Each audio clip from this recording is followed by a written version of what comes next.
It was supposed to be her night, and gold streamers sparkled under the lights on the rooftops. The skyline sparkled and the Y had finally reached the end of the journey, which felt like a promise. I stood near the back, still wearing my delivery uniform under Thiaka Dahlia made me put on. I didn't complain, I never did. This was her. We were meant to toast her hard work and give up our own on the night of her medical school graduation, but nobody knew that because no one asked. They saw me as the extra person who didn't quite fit the man with the rough hands holding a champagne flute that looked like it might break in his hands. I smiled through it. I had mastered that smile, with the words, "I'm fine when you're anything." But the music was loud, and someone gave me a small crab. I said yes, but I didn't want the cake. I was just trying to get through the night without drawing attention to myself. Roll background man, silent backer, husband. Emotional footnote, but then there was a toast. I think it was from one of her friends, Tessa, the one with the loud laugh and designer heels that clicked like punctuation. She yelled as she raised her glass high, laughed to Dahlia, the only person I know who made medical school look like lunch with friends and whose ex-boyfriend paid off her loans like a boss. That was a joke, a jab, a bomb laugh. Shook the crowd, and her friends grabbed their sides. Even her brother smiled in a funny way. I just stood there. I blink and then look at Dahlia. My smile stops in the middle of a word. "What loans?" I asked, and my voice was so steady that no one in the room noticed at first. While everyone was still laughing, a waiter walked by with shrimp spears. Someone looked at me, and then someone else did the same. The laughter died a slow, awkward death, and Dahlia's glass shook in her hand. She whispered, "It's not what you think. My eyes wouldn't meet yours." It was almost like she knew I could hear it, but I did. I heard everything that wasn't said in that one line. When I worked graveyard shifts at the warehouse, it hurt my back to flip pallets in cold rooms, and I could hear the Uber rides I drove through snowstorms to get Toy heard the time I quit college so she wouldn't have to stop med school because I didn't have enough money for her books. When she found out her financial help was being held up, I realized what was really being praised. Not her hard work, not our joint struggle, but a version of her life without me. So I stood there and could hear the silence spread out across the rooftop like a tight wire.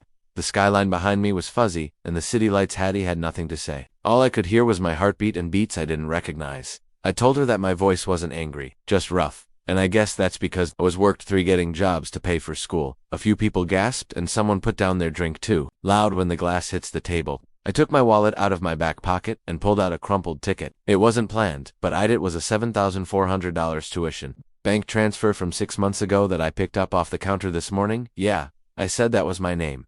That's her school. That's been paying, not her ex.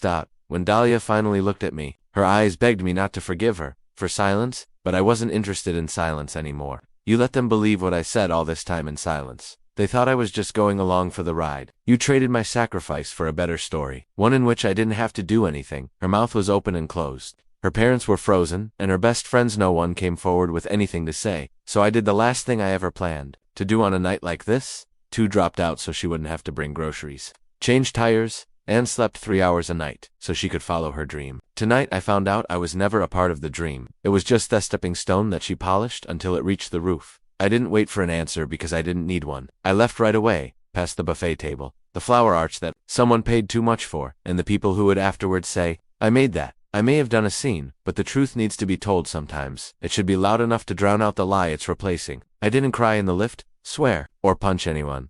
I stood against the wall with my hands in my pockets and watched my image blur in the mirror panel. The man in that reflection looked worn out. He no longer looked small. Instead, he looked like he had finally taken Thefram of his own story. The quiet after I left said more than any toast ever could. I got off the elevator without saying anything. I thought about their shocked, confused, and maybe even guilty looks as they turned around. All of that was too late though. As I walked to my car, the city lights around me no longer seemed happy. It felt like the lights were turned off at the end of a play, leaving the players frozen and the illusion broken. I was in charge for a while. The doors were still open. They tried to figure out how everything had fallen apart so quickly. But had it really happened? Or had it just been had been falling apart for years while I kept tying knots to keep it together? The truth was Dahlia's life was not the polished version. Shua's shown to the world had never fully included me. I was the one who worked extra hours and skipped meals to have her organic pre-med snacks. The person who looked into grants, filled out forms, sat through meetings about financial help for her. I was the invisible hand that pushed her forward. But at her big at that point, I wasn't even an aside in the story. Back on that rooftop, they had cracked jokes. But it was never just the joke, they'd say. It was the truth inside the joke. The way the man who could have gone home and swallowed it like I had eaten so many other things. But I had given up everything. Not this time, so I turned the car around. When I got back, the mood had changed, and no one was laughing anymore. Talks had turned into whispers, and some people were already going because they didn't like how the evening was getting worse. But I wasn't there for them. I was there to get clear on my own problems. I came in through the attic. She went right to the table where Dahlia's family was still gathered around the leftovers from the party. She looked up and saw that her mascara was smudged, and that her hand was still around a champagne flute that she hadn't meant to hold. Sipped from since I left. Her father tensed and her mother blinking, as if she wasn't sure how to greet me. "Oh, Ryan, sorry." Her brother Jalen sat with his arms crossed, waiting for me to say something. Next, I didn't let them take over the room. I took my phone out of my pocket and opened the folder I had on it, made a long time ago when I thought we might need a paper trail for tax reasons or for future use. Was still writing down our progress as if it were important. "This is my income from the last 3 years," I said while holding the call up. 3 jobs, 1 full-time and 2 part-time. Here's how much each one pays. Notice how often there's overtime. These are the monthly wire transfers for fees, all from my account. Toy went to Dahlia's school and told her parents.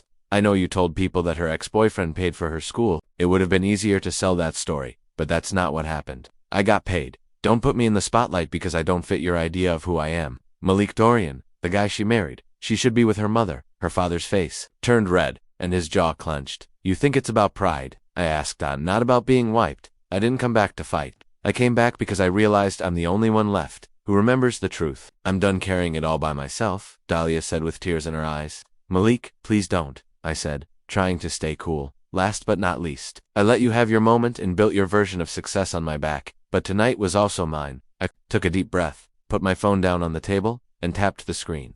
"These are pictures. Keep in mind the email from your financial advisor Dahlia that said, 'Your husband's hard work and payment has cleared your name.' It wasn't about your ex. It was me, and you told them it wasn't." Jalen leaned forward. "Why would you do this again? I told you all that this party was about the future, but it wasn't. Wasn't it about burying the past? I'm not going to let you bury me with it." Someone at the food table said. "It wasn't important to me that the video went global. I wasn't there for a scene. I was there for the truth and for finally, I wasn't embarrassed that you think I'm embarrassing Dahlia." It had been years. I looked around the room and said, "But let me tell you something. It's embarrassing to work 18-hour days to help someone only to be forgotten when the lights go out." Dahlia, when she started to cry, her mother reached out and grabbed her, but she pushed her away.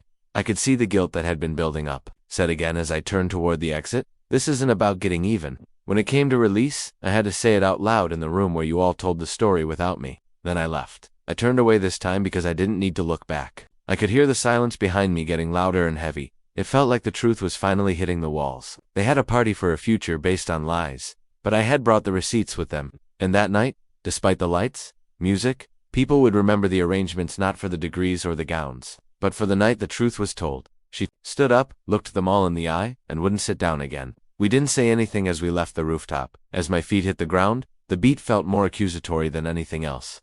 I took a few steps forward. Not out of V was angry, but I didn't know how to walk next to someone, so I couldn't wreck.